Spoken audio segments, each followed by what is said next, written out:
ஓம் விக்னேஸ்வரா போற்றி ஓம் நவகரனர்களை போற்றி. ரிஷபராசினியர்களுக்கு வணக்கம். ரிஷபராசி காலப்பரிச்சை சக்கரத்தின் 2ஆம் இடம் தனஸ்தானம். ரிஷபராசிக்கு பணம் பிரச்சனையே இருக்காது. பணம் வருவதுக்கு நல்லான யோக அமைப்பு இருக்குது. பணம் வந்துக்கிட்டே இருக்கும். பணம் மனிதனுக்கு தேவை. பண விஷயம் வேண்டும். ஒரு மனிதனுக்கு பண விஷயம் இருந்தால் தான் ஜன விஷயம் இருக்கும். அது இனிப்பை தேடி ஈக்கள் போகிற மாதிரி யார்கிட்ட பணம் இருக்கோ அவங்கள சுற்றி தான் நண்பர்கள் இருப்பாங்க. சரியா? பணம் வேணும். பணம் இருந்தால் பாதாள வரைக்கும் பாயலாம். சரியா நேர்களே? ஸோ மனிதனுக்கு பண தேவை முக்கியமாக பார்க்கப்படுகிறது. பொருள் எல்லாருக்கும் உலகம் இல்லைன்னு வள்ளுவர் சொல்லியிருக்கிறாரு. ஸோ ஒரு ரோகிணி நட்சத்திரம், மிருகசீரிஷ நட்சத்திரம், கார்த்திகை நட்சத்திரம், இந்த 3 நட்சத்திரத்தில் பிறந்த ரிஷபராசினியர்களுக்கு பணம் எப்படி வரும்? நீங்கள் எந்த நட்சத்திரத்தில் பிறந்தாலும் சரி, எந்த லக்கணத்தில் பிறந்தாலும் சரி, வேத ஜோதிடத்தின்படி சில அறிகுறிகள் தெரியும். அதாவது என்ன, நம்மளை சுற்றி சில சமிக்கைகள் செய்யும். அதுபோக சில காரியங்களை நம்ம செஞ்சோன்னு வச்சுக்கோங்களேன், பணம் வரும் வந்துக்கிட்டே இருக்கும். நமக்கு தசாபுத்தி என்ன நடந்தாலும் சரி, ஜாதகத்தில் சில தசாபுத்தி நடக்கும். செவ்வாய் திசை, ராகு திசை, குரு திசை, சனி திசை, புதன் திசை, இப்படி நடக்கும். சரியா? வயசு கம்மியாக இருக்கிறவங்களுக்கு சூரிய திசை, சந்திர திசை நடக்கும். மத்தியம வயதில் இருக்கிறவங்களுக்கு குரு திசை, சனி திசை, இப்படி நடக்கும். சரி, எந்த திசை நடந்தாலுமே ரிஷபராசிக்கு பணத்தை கொடுக்குற கிரகங்கள் புதன். சரியா? புதன் பணத்தை கொடுப்பாரு. அடுத்து சனி பகவான் பணத்தை கொடுப்பாரு. சரியா? அடுத்து குரு பகவானும் கொஞ்சம் பணத்தை கொடுப்பாரு. ஏன்னா 2, 5, 9, 11 புதன், சனி பகவான், குரு பகவான், இந்த 3 கிரகங்களுமே பணத்தை கொடுக்கும். 2ஆம் இடம் தனஸ்தானம், 5ஆம் இடம் அதிர்ஷ்டஸ்தானம், 11ஆம் இடங்கிறது லாபஸ்தானம். சரியா நேர்களே? 9ஆம் இடம் பாக்கியஸ்தானம். 2, 5, 9, 11 புதன், சனி பகவான், குரு, இந்த 3 கிரகங்களுமே உங்களுக்கு பணத்தை கொடுக்கறதுக்கு ரெடியாக இருக்குது. குரு அட்டமாதிபதியாக தான் வருவார். அட்டமாதிபதியாக வந்தாலுமே நல்ல இடத்துல இருந்தாருன்னா எதிர்பாராத பணத்தை கொடுப்பாரு, திடீர் அரசத்தை கொடுப்பாரு, வெளிநாடு வெளிமாநில வேலையை கொடுப்பாரு. ஓகே நேர்களே, உங்கள் ஜனன ஜாதகத்தில் இந்த கிரகங்கள் தங்களுக்குள்ளே மறையாமல் இருக்கணும். சனி பகவான், புதன், குரு தங்களுக்குள்ளே மறையாமல் கேந்திரத்தில் இருந்தாங்களா நல்ல பணங்களை கொடுப்பாங்க. அதுபோக குரு பார்வையில் சனி புதன் வந்தாலும் நல்ல பணங்களை கொடுப்பாங்க. ஸோ உங்கள் ராசிக்கு புதன், சனி, குரு 2, 4, 7, 5, 9, 10, 11 இந்த இடத்துல இருக்கணும் ராசிக்கு. சரியா? சனி பகவானோ, குருவோ, புதனோ இந்த இடத்துல இருக்கணும். சரியா நேரில்? அதை நீங்கள் உங்கள் ஜாதகத்தில் பார்த்துக்கோங்க. ஒவ்வொருத்தருக்கும் ஒரு ஜாதகட்டம் இருக்கும், தனித்தனியாக இருக்கும். அதுக்கேற்ற மாதிரி மாறுபடும். பொதுவாக ரிஷபராசியில் ரிஷப லக்கணம், துலா லக்கணம், மிதுன லக்கணம், கன்னியா லக்கணம், மகர லக்கணம், கும்ப லக்கணம், இந்த லக்கணத்தில் பிறந்தவங்களுக்கு சனி பகவானும் புதனும் நல்ல பலன்களை கொடுப்பாங்க. சரியா? அருமையான பலன்களை கொடுப்பாங்க.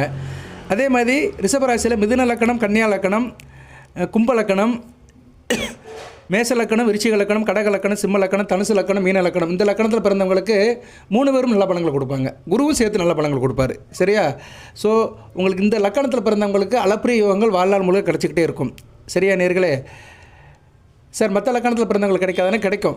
சரியா? இப்போ குரு ரிஷப லக்கணத்துக்கு, துலா லக்கணத்துக்கு அந்த அளவுக்கு பலன்களை கொடுக்க மாட்டார். ரிஷபம், துலா, மகரத்துக்கு நல்ல பலன்களை கொடுக்க மாட்டார். மற்ற லக்கணத்தில் பிறந்தவங்களுக்குலாம் ஓரளவு நல்லபடியாக கொடுத்துருவார்.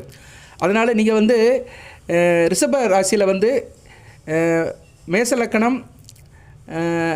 மிதுன லக்கணம், கடக லக்கணம், சிம்ம லக்கணம், கன்னி லக்கணம், விருச்சிக லக்கணம், தனுசு லக்கணம், கும்ப லக்கணம், மீன லக்கணம், இந்த லக்கணத்தில் பிறந்தவங்களுக்கு குரு, புதன், சனி பகவான் நல்ல பலன்களை கொடுப்பாங்க. சரியா?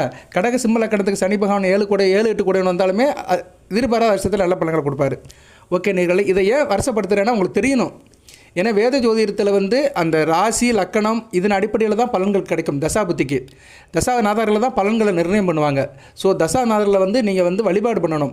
உங்களுக்கு இப்போ ராகு திசை நடந்தாலும் சரி, ஜஃபா திசை நடந்தாலும் சரி, குரு திசை நடந்தாலும் சரி, சனி மகா திசை நடந்தாலும் சரி, தசாநாதரில் வழிபாடு பண்ணணும். சரியா நேரில்? அந்த தசாநாதருக்கு உள்ள நாட்களில் சுத்தபத்தமாக இருக்கணும், நான்வெஜ் சாப்பிடக்கூடாது. இதெல்லாம் நிறைய இருக்குது. இதை நான் கடைசியில் சொல்கிறேன். என்ன திசைக்கு நீங்கள் எப்படி வழிபாடு பண்ணணும், எந்த திசையில் வழிபாடு பண்ணணும், எந்த கோயிலுக்கு பண்ணணும்னு சொல்கிறேன். அதுக்கு முன்னாடி பணம் வருவதுக்கு உண்டான அறிகுறிகளை சொல்கிறேன். பணம் வந்தாதுக்கு உண்டான அறிகுறிகள் எப்படி சார் அப்படின்னா, உங்களுக்கு பணம் வரப்போகுது அப்படின்னா, ஆணாக இருந்தாலும் சரி, பெண்ணாக இருந்தாலும் சரி, உள்ளங்கை அரிக்கும். சரியா? ஆண்களுக்கு வலதுகையும், பெண்களுக்கு இடதுகையும் அரிக்கும். ஸோ இந்த சிம்டம்ஸ் இருந்துச்சுன்னா உங்களுக்கு எப்படினாலும் பணம் வரப்போகுதுன்னு அர்த்தம். ஏதோ ஒரு வகையில் பணம் வரும். சரியா? அது ஊதியமாக இருக்கலாம், கான்ட்ரிபியூஷனாக இருக்கலாம், மற்றவங்க கொடுக்கலாம், பிறருடைய சொத்தாக இருக்கலாம், யாரும் அன்பளிப்பாக கூட கொடுக்கலாம். ஏதோ ஒரு வழியில் உங்களுக்கு பணம் வரும். அதுபோக வீட்டில் சங்கொலி கேட்குற மாதிரி இருக்கணும். காலையில் அதிகாலையில் இருந்துச்சிங்கன்னா சங்கொலி கேட்கணும். தினமும் காலையில் உங்களுக்கு ஒரு சங்கொலி கேட்குது, இல்லைன்னா ஒரு தெய்வீக பாடல் கேட்குது. காலையில் இருந்துச்சோடனே நல்ல சமிக்கைகள். இதெல்லாம் சங்கொலிங்கிறது என்ன, பக்கத்தில் மில்கள், ஆலைகள், ஃபேக்ட்ரி, இண்டஸ்ட்ரி இருந்துச்சுன்னா சங்கு ஊதுவாங்க. அது மில்லுகளில் தான் சங்கு ஊதுவாங்க. அந்த சங்கு சத்தம் கேட்டுச்சுன்னா மிகச்சிறப்பாக பார்க்கப்படுகிறது. அதுபோக அல்லாஹ் கோயிலில் துவா பண்ணுற சத்தம், அந்த பான் பண்ணுறாங்களோ அந்த சத்தம் கேட்டாலும் பரவாயில்ல, சர்ச்சு மணி அடித்தாலும் சத்தம் பரவாயில்ல. காலையில் சர்ச்சு மணி அடிக்குது, சர்ச்சிலேருந்து தேவாலயத்திலேருந்து மணி சத்தம் கேட்குது, மசூதியிலிருந்து அந்த பான் ஊதுற சத்தம் கேட்குறது, இல்லைனா நம்ம இந்து கோயிலிருந்து தெய்வீக பாடல் கேட்குது, இல்லைனா ஆலையிலேருந்து சங்குலி கேட்குது. இதெல்லாம் வந்து நல்ல சகுனமாக பார்க்கப்படுகிறது. இந்த சத்தம் கேட்டவங்களுக்கு அன்றைய பொழுது நல்ல பணம் வரும். சரியா? இதெல்லாம் வந்து பணம் வந்து அதிகமாக வந்துக்கிட்டே இருக்கும். ஒரு மனிதன் வாழ்க்கையில் பணக்காரனாக ஆகணும்னா அவங்கள சுற்றி இது மாதிரி அறிவுகள் நிறைய இருக்கும். சரி, அவங்க இது மாதிரி இடத்துல தான் அதிகமாக குடியிருப்பாங்க. ஒரு பெரிய கோடீஸ்வரன் இருக்கிறாருன்னா அவரை சுற்றி இது மாதிரி சம்பவங்கள் நிறைய நடக்கும், அந்த அறிவுகள் தென்படும். அதுபோக வந்து பசுமாடு ரொம்ப முக்கியம். உங்கள் வீட்டுக்கு முன்னாடி பசுமாடு வந்து நிற்கணும். பசுமாடு வந்து நின்று அம்மான்னு சத்தம் போடும். அதுபோக பசுமாடு வந்து வீட்டுக்கு முன்னாடி நின்று கோமியம் இருக்கும். ஸோ அப்படி பசுமாடு கோமியம் விட்டுச்சுன்னா உங்கள் வீட்டில் வந்து பணச்செல்வி பணம் பெருக போகுது, மகாலட்சுமியோட அனுக்கிரகம் இருக்க போது, பணம் பல வகையில் வரப்போகுதுன்னு அர்த்தம். அதுபோக வீட்டில் வந்து துளசி நல்லபடியாக வளரும். துளசி செடி, மருதாணி செடியெல்லாம் நல்லபடியாக வளரும். அதுபோக ஓமவள்ளி, கற்பூரவள்ளி, செம்பருத்தி செடி இதெல்லாம் நல்லபடியாக இருக்கும். செம்பருத்தி செடியில் வந்து நல்லா பூத்து குலுங்கும். செம்பருத்தி பூ நல்லா பூத்து குலுங்குச்சுன்னா உங்கள் வீட்டில் வற்றாத செல்வம் இருக்கும். கையில் காசு பணம் நல்லபடியாக புழங்கும். இதெல்லாம் வந்து நல்ல ஒரு அறிகுறியாக பார்க்கப்படுகிறது. அதுபோக வந்து வீட்டில் வந்து நீங்கள் என்ன பண்ணணும்னா குபேரன் சிலையை வச்சு வழிபாடு பண்ணணும்.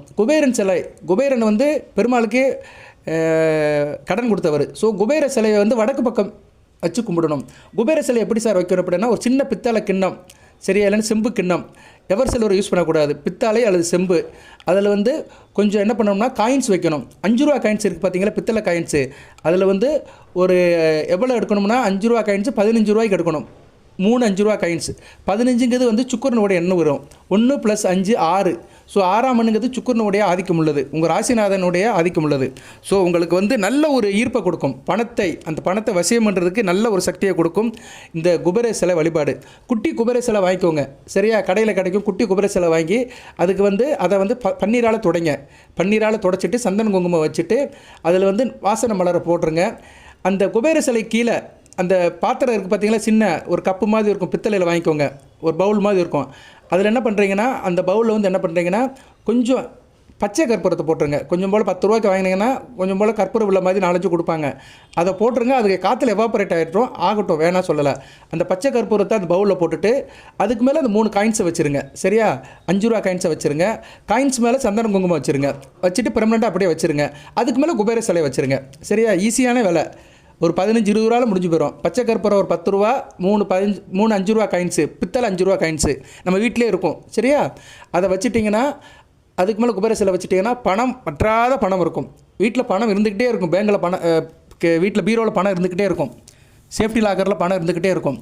அந்த குபேர சிலைக்கு தினமும் நீங்கள் வழிபாடு பண்ணுங்கள். சரியா? குறிப்பாக வெள்ளிக்கிழமை வழிபாடு பண்ணணும். வெள்ளி வியாழன் வழிபாடு பண்ணணும்.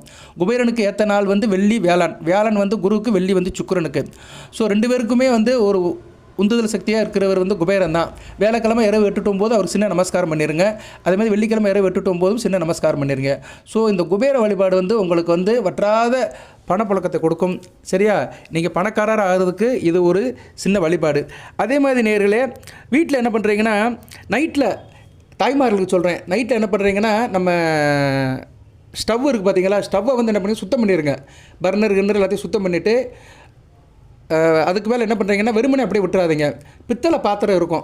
சரி, பித்தளை பாத்திரம் ஒரு பாத்திரம் இருந்தாலும் பரவாயில்ல. ஒரு பர்னரில் பித்தளை பாத்திரத்தில் கொஞ்சம் நல்ல தண்ணியை ஊற்றிருங்க. குடி தண்ணியை ஊற்றிட்டு கொஞ்சம் மஞ்சளை போட்டு மூடி வச்சுருங்க. சரியா? மஞ்சளை போட்டு மூடி வச்சுட்டிங்கன்னா நைட்டில் வந்து அந்த அதிர்ஷ்ட தேவதைகள் வீட்டுக்கு வருவாங்க. அந்த அதிர்ஷ்ட தேவதைகள் வீட்டில் வரும்போது அந்த மஞ்சள் தண்ணியில் இருக்கிற அந்த மகாலட்சுமியோட வாசத்தை பிடிச்சாங்கன்னா வீட்டில் அப்படியே மகாலட்சுமி வீட்டில் இருப்பாள். இரவு தான் வந்து வீட்டில் வந்து சில காரியங்களை பண்ணணும். சரியா? இரவு வந்து முக்கியமான இதாக பார்க்கப்படுகிறது. ஸோ சமையல் அறையில் வந்து நீங்கள் இரவில் இதை பண்ணினீங்கன்னா மிகச்சிறப்பாக இருக்கும். அதுபோல் நைட்டில் வந்து ஒரு பிடி அரிசி இருக்கணும். மதியம் பண்ண சாதம் வந்து ஒரு பிடி இருக்கணும். அதை கல்லுப்பு போட்டு தண்ணியில் பாத்திரத்தில் வச்சுருங்க. நைட்டில் வந்து வெறுமனையாக போட்டுறாதீங்க. சரியா? வீட்டில் வந்து நைட்டில் ஒரு பிடி சாதம் இருக்கணும். அது தண்ணி ஊற்றி இருக்கணும். அந்த தேவதைகள்லாம் வந்து அதை பார்ப்பாங்க. இவங்க பசிப்பட்டினோடு இருக்கிறாங்களா, இவங்க வந்து நமக்கு சாப்பாடு வச்சுருக்காங்களாம் பார்ப்பாங்க. அந்த அதிர்ஷ்ட தேவதைகள் உங்கள் வீட்டில் வாசம் பண்ணிட்டாங்கன்னா மிக சிறப்பாக பார்க்கப்படுகிறது. அதுபோக வெள்ளி செவ்வாய்க்கு வந்து அடுப்படியில் வந்து விளக்கு ஏற்றி வைங்க. அகல் விளக்கில் நெய் ஊற்றி தீபம் இருந்தீங்கன்னா மிக சிறப்பாக இருக்கும். நைட்டில் தூங்குறதுக்கு முன்னாடி ஏற்றி வச்சுட்டு தூங்கிடுங்க போதும். சரியா? ஒரு 11 மணிக்கு தூங்க போகிறீங்கன்னா 11 மணிக்கு ஏற்றி வச்சுட்டு ஒரு ஓரமாக கிழக்கு பக்கம் வச்சு, அதாவது மேற்கு பக்கம் வச்சு கிழக்கு பக்கமாக தீபம் எறியணும். இல்லைன்னா தெற்கு பக்கம் வச்சு வடக்கு பக்கமாக தீபம் எறியணும். ஸோ தீபம் வந்து கிழக்கு அல்லது வடக்கு நோக்கி இருக்கணும். அப்படி வச்சுட்டிங்கன்னு வச்சுக்கோங்களேன், அந்த நைட்டு நேரம், அது குறிப்பாக அந்த வளர்பிறை காலத்தில் அதிர்ஷ்ட தேவதைகள் வருவாங்க. சந்திர ஒளி வந்து இந்த பூமியில் நல்லா படும். சந்திர ஒளி பூமியில் நல்லா படும்போது உங்கள் வீட்டில் அகல் விளக்கு தீபம் இருந்துச்சுன்னா தேவதைகள் கண்டிப்பாக உங்கள் வீட்டுக்கு வருவாங்க. அதிர்ஷ்ட தேவதைகள், பண தேவதைகள், பணத்தை வசியமற்ற தேவதைகள் உங்கள் வீட்டுக்கு வருவாங்க. பணம் அப்படியே கொட்டும். உங்களுக்கு கூறியை பிச்சுட்டு கொட்டுற மாதிரி அந்த தேவதைகள் வந்து உங்கள் வீட்டில் அப்படியே போட்டுட்டு போகும். அந்த தேவதைகளுக்கு வந்து தவஸ்து அப்படிம்பாங்க. சில விஷயங்கள் சொல்லும்போது அப்படியே ஆகட்டும் அப்படியே ஆகட்டும்னு அது வானத்தில் அப்படி சொல்லிட்டே போகும். அதுக்காக நம்ம என்ன சொல்கிறோம்னா நல்ல வார்த்தையை சொல்லுங்க அப்படிம்பாங்க.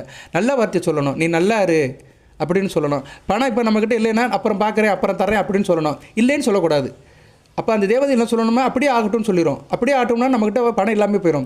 ஸோ என்றைக்குமே நல்ல வார்த்தையை சொல்லி பழகு. நல்லதே பாரு, நல்லதே கேளு, நல்லதே சொல்லுன்னு ஏன் சொல்கிறாங்கன்னா, நமக்கு மேலே இந்த பிரபஞ்சத்தில் இந்த ஸ்பேஸில் வந்து வான்வெளியில் வந்து அந்த அதிர்ஷ்ட தேவதைகள் சுற்றிக்கிட்டே இருக்கும். துர்தேவதைகளும் இருக்குது, அதிர்ஷ்ட தேவதைகளும் இருக்குது. நம்மளுடைய செயல்பாடுக்கு ஏற்ற மாதிரி நமக்கு தலைக்கு மேலே வந்து அதிர்ஷ்ட தேவதைகள் சுற்றும். நம்ம செயல்பாடு நல்லா இருக்குன்னா நமக்கு வந்து அதிர்ஷ்ட தேவதையுடைய ஆதரவு இருக்கும். அந்த தேவதைகள் நம்மளை சுற்றியே வரும். நம்ம செயல்பாடு சரியில்லை, கெட்டதை நினைக்கிறோம், கெட்டது செய்கிறோம் அப்படின்னா நமக்கு வந்து துர்தேவதைகளோட சகவாசம் அதிகமாகிடும். அதனால தான் சில பேர் நைட்டில் கெட்ட கனவுலாம் வரும். சில காரிய தடங்கள்லாம் இருக்கும். அதுக்கெல்லாம் என்ன அர்த்தமாக, துர்தேவதைகள் அவங்கள வந்து ஃபாலோ பண்ணிகிட்டே இருக்கும். ஸோ நம்ம செயல்பாடு தான் முக்கியம். நம்ம சிந்தனையும் செயல்பாடும் சிறப்பாக இருந்து ஆன்மீக வழிபாடு, இறைவனை நல்லபடியாக கும்பிட்டோம்னா அதிர்ஷ்ட தேவதைகள் நம்ம கூடயே இருக்கும். நம்ம எங்கே போனாலும் நம்ம பின்னாடியே வந்துகிட்டு இருக்கோம். அதைத்தான் நம்ம வந்து லக்கு அப்படிங்கிறோம். ஸோ அந்த அதிர்ஷ்ட தேவதை செய்கிற காரியங்கள் தான் நமக்கு அதிர்ஷ்டமாக மாறுது. அதனால் உங்கள் வீட்டில் ஒரு தீபத்தை, நெய் தீபத்தை செவ்வாய் வெள்ளிக்கு ஏற்றி வச்சுட்டிங்கன்னா மிகச்சிறப்பாக இருக்கும். அது நைட்டில் அணைஞ்சாலும் பரவாயில்ல. சரி, அதை குளிர வைக்கணும்லாம் இல்லை. குத்து விளக்கு தான் குளிர வைக்கணும். அகல் விளக்கெல்லாம் குளிர வைக்க வேண்டிய அவசியம் இல்லை. அதான் வந்து சரியாயிரும். சரியாக கொஞ்சம் நேரத்தில் இதாயிரும். சரியா நேரில் இல்லைன்னா நீங்கள் இப்படி கூட செய்யலாம். பூஜையில் சமையல் வேலையெல்லாம் முடிச்சுட்டு சுத்தம் பண்ணிவிட்டு ஒரு 9 மணிக்கு ஏற்றி வச்சுட்டு 11 மணிக்கு அது குளிர வச்சுருங்க. சரியா, தூங்குறதுக்கு முன்னாடி ஒரு 2 மணி நேரம் எரிஞ்சால் கூட போதும். ஒரு சாஸ்திரத்துக்கு தான். சரியா நேர்களே? ஓகே. அதுபோக வந்து வீட்டில் வந்து சில அமைப்புகளாக இருக்கும். வீட்டில் வந்து சில்லறை சத்தம் கேட்டுகிட்டே இருக்கணும். சில்லறைகள் நிறையா இருக்கணும். சரியா, சில்லறைகள் வந்து நிறையா இருக்கணும். அதுபோக வீட்டில் வந்து பணமும் சில்லறையும் உள்ள படத்தை பார்க்கணும். நீங்கள் அந்த ஃபோட்டோ வேணால் நான் அனுப்புகிறேன். அந்த ஃபோட்டோவை நீங்கள் டெய்லி பார்த்தீங்கன்னா கண்டிப்பாக பணம் வந்து உங்களுக்கு வந்துக்கிட்டே இருக்கும். பணக்காரர் ஆகிறதுக்கு இது முக்கியமான அறிகுறி. ரூபா நோட்டும் காயின்ஸும் உள்ள படத்தை பார்க்கணும். அந்த படம் இருக்குது, என்கிட்ட இருக்குது. ஒரு இமேஜ் இருக்குது, சாஃப்ட் காப்பி நான் இந்த வீடியோவில் அனுப்புகிறேன். அந்த இமேஜ் வேணுங்கிறவங்க என்கிட்ட வாங்கிக்கோங்க. சரி, அதை பிரிண்ட் அவுட் எடுத்து நீங்கள் லேமினேட் பண்ணி வச்சுக்கலாம். உங்கள் பீரோவில் வச்சுக்கலாம், இல்லைனா உங்கள் ஹாலில் வச்சுக்கலாம், இல்லைனா உங்கள் பெட்ரூம், நீங்கள் எந்த இடத்துல அதிகமாக இருப்பீங்களோ அந்த இடத்துல வச்சுக்கலாம். அதை பார்த்துக்கிட்டே இருக்கலாம். சரியா, பணமும் சில்லறையும் உள்ளது, ரூபா நோட்டுகளும் சில்லறையும் உள்ள அந்த இமேஜ், அதை ஒரு சின்ன பிரிண்ட் அவுட் எடுத்து வச்சுக்கோங்க. வேலை பார்க்குற இடத்துல, உத்தியோகம் பண்ணுற இடத்துல டேபிளில் போட்டுக்கலாம், தொழில் பண்ணுற இடத்துலையும் டேபிளில் போட்டுக்கலாம். சரியா, அது உங்கள் கண்ணில் பட்டுக்கிட்டே இருக்கணும். அது பட்டுக்கிட்டே இருந்து வச்சுக்கோங்களேன், பணம் ஒரு வழியாக வந்துக்கிட்டே இருக்கும். அதுதாங்க நம்ம என்னதாங்க செயல், நம்ம எதை நினைக்கிறோமோ அதுவாக மாறுவோம். சரியா, இது ஒரு முக்கியமானதாக பார்க்கப்படுகிறது. அடுத்த வீட்டில் வந்து பூனைகள் குட்டி போடணும். பூனைகள் வந்து வீட்டில் குட்டி போச்சுன்னா பணம் வந்து அதிகமாக வரும்னு அர்த்தம். இல்லைன்னா குட்டி போட்ட பூனையை பார்க்கணும். குட்டி போட்ட பூனை குட்டி போடுறதுக்கு முன்னாடி உள்ள பூனைகளை பார்க்கணும். ஸோ வாட் எவர் மேபி பூனை வந்து வீட்டில் குட்டி போடணும். அதனால் பணம் வருவதுக்கு ஒரு சான்ஸ் இருக்கும். முக்கியமாக வீட்டில் பள்ளி இருக்கணுங்க. பள்ளி கண்டிப்பாக வீட்டில் பள்ளி நடமாட்டம் இருக்கணும். மஞ்சள் கலர் பள்ளி இருக்கணும். வெள்ளை கலர் பள்ளி இருந்துச்சுன்னா விசேஷம். சரியா, வீட்டில் பள்ளிகளோட நடமாட்டம் இருந்துச்சுன்னா கண்டிப்பாக மகாலட்சுமியோட அருள் இருக்கும். அதிர்ஷ்டலட்சுமி வீட்டிலே இருப்பாள். அதுபோல் நீங்கள் பூஜை பண்ணும்போது பள்ளியை பார்த்தாலும் மிகச்சிறப்பு. பள்ளி எப்போல்லாம் பார்க்குறீங்களோ அப்போயே வந்து மனசுக்குள்ளே வந்து மகாலட்சுமி தாயே போற்றி அப்படின்னு சொல்லணும். பள்ளியை பார்க்குற நேரமெல்லாம் மகாலட்சுமி தாயே போற்றின்னு மனதுக்குள்ளே சொல்ல ஆரம்பிச்சிட்டிங்கன்னா மிகச்சிறப்பாக இருக்கும். குறிப்பாக மஞ்சள் நிற பள்ளிகளை பார்க்கணும். மஞ்சள் நிற பள்ளிகள் வீட்டில் நிறைய இருந்துச்சுன்னா உங்களுக்கு வந்து அதிர்ஷ்டம் நல்லாயிருக்கும். வீட்டில் பணப்பழக்கம் அதிகமாக இருக்குன்னு ஒரு அமைப்பு. அதுபோக வந்து வீட்டில் ஜீனி தீர்ந்து போகக்கூடாது. இனிப்பு பொருட்கள் தீர்ந்து போகக்கூடாது. ஜீனி, சர்க்கரை இதெல்லாம் தீர்ந்து போகக்கூடாது. அது தீவிரமாக பார்த்துட்டிங்கன்னா பணம் வந்துக்கிட்டே இருக்கும். அதுபோக நீங்கள் காலையில் வாக்கிங் போகிறீங்க, தொழில் ரீதியாக வெளியே போகிறீங்க அப்படின்னா கரும்பு பார்க்கணும். கரும்பு இல்லைன்னா கரும்பு சாறு பிழிறவங்க இவங்களை பார்க்கணும். கரும்பு சம்மந்தப்பட்ட காரியங்களை பார்க்கணும். சில இடத்துல கரும்பு விற்றுட்ருப்பாங்க. இப்போ இந்த பொங்கலை ஒட்டி வரதுனால கரும்பு விற்பனை ஜரூராக நடக்கும். சில இடத்துல கரும்பு சாறு பிழிவாங்க. அவங்கள பார்த்துட்டு போனீங்கன்னா நீங்கள் போகிற காரியம் நல்லபடியாக இருக்கும். பண வரவு அதிகமாக இருக்கும். இதெல்லாம் நல்ல ஒரு சமிக்கைகள், சகுனம் கூட சொல்லிக்கலாம். சரியா, அதுபோல் மகாலட்சுமியுடைய வாகனமாக ஆந்தை பார்க்கப்படுகிறது. ஆந்தையோடைய அருள், ஆந்தை வந்து முக்கியமான அதிர்ஷ்டமான பறவை. அதை வந்து பார்க்கலாம். கிராமப்புறத்தில் தான் ஆந்தை பார்க்க முடியும், நகரத்தில் பார்க்க முடியாது. ஆனால் சில வீட்டில் ஆந்தை படம்லாம் வச்சுருப்பாங்க. ஆந்தை படம், ஆந்தை சிலை வைக்கலாம். ஆனால் நிறைய பேர் அதுக்கு அப்போஸ் பண்ணுவாங்க. வீட்டில் ஆந்தை படம் வைக்கிறதுக்கா, ஆந்தை படம்லாம் வைக்கக்கூடாதும்பாங்க. ஆனால் வாஸ்து சாஸ்திரப்படி ஆமெல்லாம் வைக்கலாம். வீட்டில் ஆமை சிலை, ஆந்தை சிலைலாம் வச்சோம்னா நல்ல விதமாக பார்க்கப்படுகிறது. சரியா, இருப்பினும் நீங்கள் ஆந்தையை பார்த்தீங்கன்னா உங்களுக்கு வந்து அதிர்ஷ்டம் கிடைக்கும். பணம் வந்து பல வகையில் வர்றதுக்கு நல்ல ஒரு அமைப்பை வந்து ஆந்தை கொடுக்கும். இப்படி நிறைய அறிகுறிகள் இருக்கு நேயர்களே, நிறைய சொல்லிட்டு போகலாம். சரியா நேர்களே? ஸோ உங்களுக்கு வந்து பணம் வருவதுக்கு வந்து இதெல்லாம் ஒரு நல்ல விதமாக பார்க்கப்படுகிறது. இதெல்லாம் தொடர்ந்து செய்யுங்க. அதுபோக வீட்டில் வந்து 5 வயது குழந்தைகளோட நடமாட்டம் இருக்கணும். வீட்டில் 5 வயது குழந்தைகள் கொலுசை போட்டு வீட்டுக்குள்ளே நடமாட்டம் பண்ணுச்சுன்னா கண்டிப்பாக பணம் உங்கள் வீட்டில் வரும். அதுபோக பெண்கள் வந்து சாயந்தரம் 6 மணிக்கு மேலே அரிசி உப்பு மற்றவங்களுக்கு கொடுக்காதீங்க. இதெல்லாம் தவிர்த்துருங்க. அரிசி உப்பு மற்றவங்களுக்கு கொடுக்காமல் இருந்தாலும் நீங்கள் வந்து சீக்கிரம் பணக்காரன் ஆயிடுவீங்க. சரியா? அரிசி உப்பு கடன் கொடுக்கவே கூடாது. பெத்த பிள்ளையாக இருந்தாலுமே கொடுக்கக்கூடாது. அரிசி வேணால் பகலில் கொடுக்கலாம். ஆனால் நைட்டில் வந்து 6 மணிக்கு மேலே அரிசி உப்பு கொடுக்காதீங்க. அதுக்கு பதில் காசை கூட கொடுத்துருங்க. சரியா? இந்த கடையில் நீங்கள் வாங்கிக்கோங்கன்னு சொல்லிடுங்க. அதுபோக வீட்டுக்கு வெள்ளிக்கிழமை காலையில் 6 to 7 சுக்கர உரையில் நீங்கள் என்ன பண்ணணும்னா, கடையில் போய் மஞ்சள் இல்லைன்னா பிரியாணி பொருட்கள், பிரியாணி பொருட்கள், பிரியாணி இலை, நறுமண பொருட்கள், பச்சை கற்பூரம், ஏலம், சரியா, கிராம்பு, இது மாதிரி ஒரு 5 பொருட்களில் ஏதோ ஒரு பொருட்கள் வாங்கணும். ஒரு 50 ரூபாய்க்கு வாங்கிட்டு வரணும். சரியா? வெள்ளிக்கிழமை காலையில் 6 to 7 ஆணாக இருந்தாலும் சரி பெண்ணாக இருந்தாலும் சரி வாங்கிட்டு வந்தீங்கன்னா சீக்கிரம் பணக்காரன் ஆயிடுவீங்க. வெள்ளிக்கிழமை அந்த பொருள் உங்களுக்கு வீட்டுக்கு வரணும். கொஞ்ச நாச்சும் வாங்கிட்டு வரணும். அட்லீஸ்ட் ஒரு பால் பாக்கெட்னாச்சும் வாங்கிட்டு வரணும். அந்த 6 to 7 வாங்கிட்டு வந்துடணும். பால்லையும் உங்களுக்கு வந்து சந்திரனுடைய ஆதிக்கமும் சுக்கரனுடைய ஆதிக்கமும் இருக்குது. சரியா? பால் மெதுவாக வந்து சந்திரன் தான். சரியா? பால்னாலே சந்திரன் தான். பட் பாலை வந்து நம்ம ப்ராடக்ட் பண்ணோம்னா அதில் சுக்கரை வந்துடுவார். அதை காய்ச்சி நம்ம வந்து தயிர், அதில் வந்து பால் பொருட்கள், மில்க் ப்ராடக்ட்லாம் எடுக்க ஆரம்பிச்சிட்டோம்னா அதில் வந்து சுக்கரை வந்துடுவார். பால்கோவா செஞ்சிட்டோம்னா அதில் சுக்கரை வந்துடுவார். ஸோ பால் வந்து பாலில் வந்து கழிவே கிடையாது. பாலை காய்ச்சி குடிக்கலாம். பாலை வந்து தயிராக்கலாம், மோராக்கலாம், தயிர்லேருந்து நெய் எடுக்கலாம், வெண்ணெய் எடுக்கலாம், வெண்ணெயை நெய்யாக்கலாம். ஸோ பால் வந்து பல உருமாற்றங்களுக்கு உடையது. ஸோ அதனால் காலையில் பால் பாக்கெட் வாங்குறது மிகச்சிறப்பாக பார்க்கப்படுகிறது. இதெல்லாம் நீங்கள் வெள்ளிக்கிழமை காலையில் 6 to 7 வாங்கிட்டு வந்தீங்கன்னா மிகச்சிறப்பாக இருக்கும். இதெல்லாம் தொடர்ந்து செய்யுங்க, நல்லபடியாக இருக்கும். பூஜை அறையை சுத்தமாக வச்சுக்கோங்க. சரியா நேர்களே? மிகச்சிறப்பாக பார்க்கப்படுகிறது.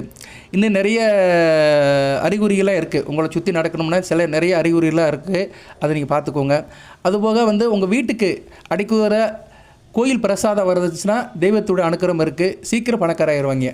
கோயில் பிரசாதம் உங்களுக்கு தெரிந்தவர்கள் வேலை பார்க்குற இடத்துலையோ தொழிற்சாலையிலையோ அவங்க கோயிலுக்கு போய்ட்டு வந்து பிரசாதம் கொடுத்துட்டே இருப்பாங்க. அருட்பிரசாதம் கொடுப்பாங்க. நான் மேல்மருவத்தூர் போயிட்டு வந்தேன், இந்தாங்க அம்மாவுடைய பிரசாதம். நான் பழனிக்கு போயிட்டு வந்தேன், இந்தாங்க பஞ்சாமிர்தம். நான் வந்து திருச்செந்தூருக்கு போயிட்டு வந்தேன், இந்தாங்க சில்லு கருப்பட்டி அப்படின்னு ஏதோ ஒரு தெய்வ சந்நிதிக்கு போயிட்டு வந்து அந்த தெய்வத்தோட பிரசாதம் உங்கள் வீட்டுக்கு தொடர்ந்து வந்துக்கிட்டே இருந்துச்சுன்னா கண்டிப்பாக நீங்கள் சீக்கிரத்திலே பணக்காரர் ஆகிருவீங்க. பிரச்சனை முடிஞ்சு போயிடும். சரியா நேர்களே? இதெல்லாம் செய்யுங்க. அதுபோக நீங்கள் எந்த கோயிலுக்கு போனாலும் சரி, சரியா, எந்த கோயிலுக்கு போனாலும் சரி, அந்த கோயிலில் தலவிருட்சம் இருக்கும். தலவிருட்சம்னா என்ன? மரம்னு அர்த்தம். விருட்சம்னா மரம்னு அர்த்தம். அந்த தலவிருட்சத்தில் உள்ள மரத்தோட பட்டை இருக்கும் பார்த்தீங்களா, அந்த பட்டையை கொஞ்சம் எடுத்துருங்க. அதுபோல் இலைகள் இருக்கும். இலையை வந்து 2 இலை எடுங்க, நிறைய எடுத்துடாதீங்க. எல்லோரும் எடுத்துட்டோம்னா மரம் மொட்டையாக போயிடும். ஒரு 2 இலை மட்டும் எடுங்க. எடுத்துகிட்டு வந்து அதை வந்து பத்திரமா வீட்டு பீரோவில் வச்சுருங்க. பூஜை அறையில் பீரோவில் வச்சுட்டு அதுக்கு கற்பூரம் சூடம் கட்டுங்க. மிகச்சிறப்பாக பார்க்கப்படுகிறது. ஒரு முக்கியமான கோயிலுக்கு போகிறீங்க, அங்கே தலவிருட்சம் இருக்கும். தலவிருட்சம் வந்து அந்த கோயிலே இருக்கும். அதுக்கு அவ்வளோ சக்தி, அந்த மரத்துக்கு வந்து அவ்வளோ சக்தி இருக்குது. சரியா நேர்களே? சில கோயிலெல்லாம் முக்கியமான மரங்கள் தான் இருக்கும். சரியா? அதெல்லாம் வந்து நிறையா இருக்குது. சரியா? அந்த மரத்தினுடைய வேரும் அந்த மரத்தினுடைய இலையும் அவ்வளோ சக்தி வாய்ந்தது. அதை கொண்டு வந்து வீட்டில் வச்சு நம்ம பூஜை அறையில் வச்சு பூஜை பண்ணோம்னா சீக்கிரம் பணக்காரன் ஆயிடுவோம். அந்த தெய்வ சக்தி அப்படியே நம்ம வீட்டில் இருக்கும். எந்த தெய்வத்தை போய் கும்பிட்டு வந்தோமோ அந்த கருவறையில் உள்ள மூலவருடைய சக்தி அப்படியே நமக்கு பரிபூர்ணமாக வீட்டில் இருக்கும். ஸோ இதெல்லாம் வந்து நீங்கள் கோயிலுக்கு போனீங்கன்னா இதெல்லாம் செயல்பாடு பண்ணுங்கள், மிகச்சிறப்பாக இருக்கும். அதுபோக ரிஷபராசிக்கு வந்து திசை அப்படின்னு எடுத்துட்டோம்னா தெற்கு திசை தான். ஏன்னா ரிஷபராசி வந்து காலப்புரட்சி சக்கரத்துக்கு 2ஆம் இடம். தெற்கு திசை தான் உங்களுக்கு வந்து சிறப்பாக பார்க்கப்படுகிறது. அதனால் நீங்கள் என்ன பண்ணணும், உங்களுக்கு பணம் அதிகமாக வரணும்னா தெற்கு திசையில் உள்ள தெய்வங்களை கும்பிட போகணும். உங்கள் வீட்டுக்கு தெற்கு பக்கம் எந்த கோயில் இருக்கோ அந்த கோயிலுக்கு போகணும். இப்போ உதாரணத்துக்கு வந்து நீங்கள் வந்து இப்போ மதுரையில் இருக்கிறீங்கன்னு வச்சுக்கோங்களேன். மதுரைக்கு தெற்கு நிறையா இருக்குது. மதுரைக்கு தெற்கு பக்கம் பார்த்தோம்னா விருதுநகர், கோயில்பட்டி, திருநெல்வேலி, நாகர்கோயில், கன்னியாகுமரி, இப்படி வரிசையாக போகும். சரியா? அந்த பைபாஸில் போனோம்னா தெற்கு பக்கம் டீப் சவுத்து இப்படி தான் போகும். ஸோ இந்த பக்கம் உள்ள தெய்வங்களை கும்பிடணும். உங்கள் மதுரையில் இருந்தீங்கன்னா தெற்கு பக்கம் போய் உள்ள தெய்வங்களை கும்பிடணும். அட்லீஸ்ட் தென்கிழக்குனாச்சும் போகலாம். ஸ்ரீவில்லிபுத்தூர், ராஜபாளையம் போகலாம், ஸ்ரீவில்லிபுத்தூருக்கு போகலாம். இது நான் உதாரணத்துக்கு சொல்கிறேன். அது மதுரையை மையப்படுத்தி நான் சொல்கிறேன். அதேமாதிரி நீங்கள் எந்த ஊரில் இருந்தாலும் சரி, சென்னையில் இருந்தாலும் சரி, திருச்சியில் இருந்தாலும் சரி, எந்த ஊரில் இருந்தாலும் சரி, உலகத்தில் எந்த மூலையில் இருந்தாலும் சரி, ரிஷபராசியில் பிறந்தவங்க உங்கள் இருக்கிற இடத்துக்கு தெற்கு பக்கம் உள்ள ஊரில் உள்ள தெய்வத்தை போய் கும்பிடணும். சரியா? தெற்கு பக்கம் வந்து மிகச்சிறப்பாக பார்க்கப்படுகிறது. அதே மாதிரி நீங்கள் வந்து வீட்டில் வந்து என்ன பண்ணுறீங்கன்னா கேலண்டர் இருக்குது பார்த்தீங்களா, கேலண்டரை வந்து சில குறிப்பிட்ட இடத்துல வைக்கணும். இப்போ வந்து புது வருஷம் பிறந்துருச்சு, புது வருஷம் பிறந்தனால காலண்டரை வந்து நீங்கள் எந்த பக்கம் வைக்கணும்னா, வீட்டில் வந்து கிழக்கு பக்கம் காலண்டர் வைக்கலாம், கிழக்கு பக்கம் தெரியுற மாதிரி வைக்கலாம். கிழக்கு பக்கம் வந்து சூரியனுக்கு உள்ளது. சூரியன் வந்து உங்கள் ராசிக்கு 4 கூடியவன், நல்ல சுகத்தை கொடுப்பாரு, அதிர்ஷ்டத்தை கொடுப்பாரு, வீடு மனை வண்டி வாகனத்தை கொடுப்பாரு. அதே மாதிரி நீங்கள் வந்து மேற்கு பக்கம் வைக்கலாம். அதாவது மேற்கு பக்கம்னா கிழக்கு பக்கம் செவத்துலேருந்து மேற்கு பக்கம் வைக்கலாம். மேற்கு பக்கம் வச்சிங்கன்னா உங்கள் வீட்டுக்கு உங்களுக்கு வந்து சனி பகவானோட அருள் கிடைக்கும். ராசிக்கு ராஜயோகாதிபதி, சரியா, நல்ல செல்வத்தை கொடுப்பார். தர்ம கர்மாதிபதி, பேரு புகழ் அந்தஸ்து, நிலையான செல்வம், நல்ல காரியம், பூஜை புனஸ்காரத்தில் ஈடுபாடு, நம்ம செய்கிற பூஜையோடைய பலன்கள் எல்லாமே வெகுவாக கிடைக்கும். ஸோ உங்கள் வீட்டில் வந்து நீங்கள் காலண்டரை வந்து எப்படி வைக்கணும்னா, ஒன்று கிழக்கு பக்கம் வைக்கலாம், இல்லைன்னா மேற்கு பக்கம் வைக்கலாம். கிழக்கு பக்கம் நோக்கி வச்சிங்கன்னா, டுவர்ட்ஸ் கிழக்கு வச்சிங்கன்னா சூரியனோட அருள் கிடைக்கும். மேற்கு பக்கம் தூக்கி வச்சிங்கன்னா சனி பகவானோட அருள் கிடைக்கும். ஸோ சூரியனும் சனி பகவானும் ரிஷபராசிக்கு நல்ல பலன்களை கொடுப்பாங்க. 4, 9, 10 கூடியவரில் வருவாங்க, நல்ல பலன்களை கொடுப்பாங்க. அதுபோக வந்து தென் மேற்கு பக்கம் வைக்கலாம். தென் மேற்கு கன்னி மூலையில் வைக்கலாம். கன்னி மூலை வந்து புதனுக்கு உரியது, கன்னி ராசி, சரியா. கன்னி ராசி வந்து ரிஷபராசிக்கு வந்து ராஜயோகாதிபதி ராசி, நல்ல பலன்களை கொடுக்கும். ஸோ கன்னி மூலையிலும் நீங்கள் வைக்கலாம். அடுத்து ஈசான மூலையிலும் வைக்கலாம், சரியா. ஸோ உங்களுக்கு 4 டைரக்ஷன் கொடுத்துருக்குறேன். டுவர்ட்ஸ் ஈஸ்ட், டுவர்ட்ஸ் வெஸ்ட், இல்லைன்னா கன்னி மூலை அல்லது ஈசான மூலை. இதில் வந்து நீங்கள் கேலண்டர் வச்சிங்கன்னா உங்களுக்கு மிகச்சிறப்பாக இருக்கும். மந்திரி காலண்டர் இருந்தாலும் சரி, டெய்லி காலண்டர் இருந்தாலும் சரி, அதில் வைங்க. 365 நாள் அந்த காலண்டர் கிளிங்க. காலண்டர் வந்து ரொம்ப முக்கியம். ஏன்னா காலண்டரில் வந்து எல்லாமே இருக்குது. நாளில் கிழமை, நட்சத்திரம், திதி, யோகம், கரணம் எல்லாமே இருக்கும். அதுபோல் பலன்களும் சொல்லியிருப்பாங்க, சரி. ஒவ்வொரு ராசிக்கு என்ன பலன்கள் சொல்லியிருப்பாங்க, யமகண்ட, ராகால, ஓரைகள் எல்லாமே பார்க்கலாம். ஸோ காலண்டர் வந்து ரொம்ப முக்கியமானது, புனிதமானது. நம்ம வாழ்நாளே கூட வருது, சரியா. நாள் போய், வாரம் போய், மாதம் போய், வருடம் போய், வயசு போகுது. ஸோ ஒவ்வொரு நாளையும் கிழிக்கும் போது நம்ம வாழ்நாட்கள் எண்ணப்பட்டுகின்றன. 4/1/2026னா இன்றைக்கி இதோடு முடிஞ்சு போச்சு, இனிமேல் வரவே வராது, சரியா. 4/1/2026 இனிமேல் யாருக்குமே வராது. இன்றைக்கி ஒரு நாள் தான். இந்த வீடியோ இப்போ நைட்டில் ஈவினிங் வரணும்னா இன்றைக்கி இருக்கும், நாளைக்கு வராது. வாழ்நாள் முழுக்க யாருக்குமே வராது, சரியா. அதனால் நாட்கள் காலண்டர், தினசரி காலண்டர் இருந்தாலும், தினசரி காலண்டர் ரொம்ப முக்கியம். மந்த்லி காலண்டர் ஒரு பக்கம் இருந்தாலுமே தினசரி காலண்டர் இருக்குது பார்த்தீங்களா, அதை வந்து நீங்கள் வந்து நான் சொல்கிற திசையில் வீட்டில் வச்சிங்கன்னா பணம் பல மடங்கு வரும். அது தெய்வ காலண்டராக இருக்கணும், சரியா. ஏதோ ஒரு சாமி காலண்டராக இருக்கலாம், Perumal calendar, Sivan calendar, Murugan calendar, ஏதோ ஒரு தெய்வ காலண்டரை வச்சிங்கன்னா மிக சிறப்பாக பார்க்கப்படுகிறது, சிறப்பாகவும் இருக்கிறது. இப்படி நிறைய சொல்லிட்டு போகலாம். சில அறிகுறிகள் அதுவாக இயற்கையாக நடக்கும், சில இதை நம்ம உண்டாக்கணும், சரியா. சில இது இயற்கையாக நடக்கும், சில இதை வந்து நம்ம செயற்கையாக உண்டாக்கணும், சரியா நேர்களே. இப்படி தான் சில பேருக்கு வந்து சொல் புத்தி இருக்கும், சில பேருக்கு சுய புத்தி இருக்கும். சில பேர் சுயமாகவே யோசிப்பாங்க, சில பேர் மற்றவங்க சொன்ன பின்னாடி தான் யோசிப்பாங்க. அதனால் வாழ்க்கையில் ரெண்டுமே வேணும், சரியா நேர்களே. நமக்கு என்ன தான் அறிவு இருந்தாலுமே பள்ளிக்கூடத்துக்கு போகிறோம் பார்த்தீங்களா, அதில் ஒரு வார்த்தை பள்ளிக்கூடத்துக்கு போனோம்னா டீச்சர் சொல்லி கொடுக்குறாரு. ஸோ அந்த அறிவையும் ஏற்றுக்கிறோம். ஸோ என்ன தான் ஒரு மனிதனுக்கு சுயமாக அறிவு இருந்தாலுமே அதை தூண்டி விடுறதுக்கு பள்ளின்னு ஒன்று தேவைப்படுது. அது மாதிரி இயற்கையாகவே உங்களுக்கு சில அறிவுகள், அதிர்ஷ்டம், யோகம் இருந்தாலுமே அதை தூண்டி விடுறதுக்கு, அதை இம்ப்ரூவ்மெண்ட் பண்ணுறதுக்கு சில காரியங்களை செய்யணும். அதை தான் அறிகுறிகள்னு சொல்கிறோம். ஸோ நீங்கள் வந்து அந்த அறிகுறிகளை நல்லபடியாக செய்யுங்க, மிகச்சிறப்பாக இருக்கும். வாழ்த்துக்கு நேர்களே. யோகம் வந்து நல்லபடியாக தான் இருக்குது, சொன்னதை செய்யுங்க. எல்லாம் வல்ல இறைவன் ரிஷபராசினியர்களுக்கு சில சௌபாகியத்தையும் சில ஐஸ்வர்யத்தையும் சில நன்மையிலும் கொடுப்பார். அனைத்து வளங்களை பற்றி தேக ஆரோக்கியத்துடன் தீர்க்காயலுடன் நீடுகூடி வாழ்க, நிறைந்த வளம் வருக. பணக்காரர் ஆகிறதுக்கு ஒரு 15 அறிகுறிகள் சொல்லியிருக்கிறேன், கூடயே சொல்லியிருக்கிறேன். இதை ஃபாலோ பண்ணுங்கள். வாழ்த்துக்கள், நல்லதே நடக்கும். நன்றி நேர்களே.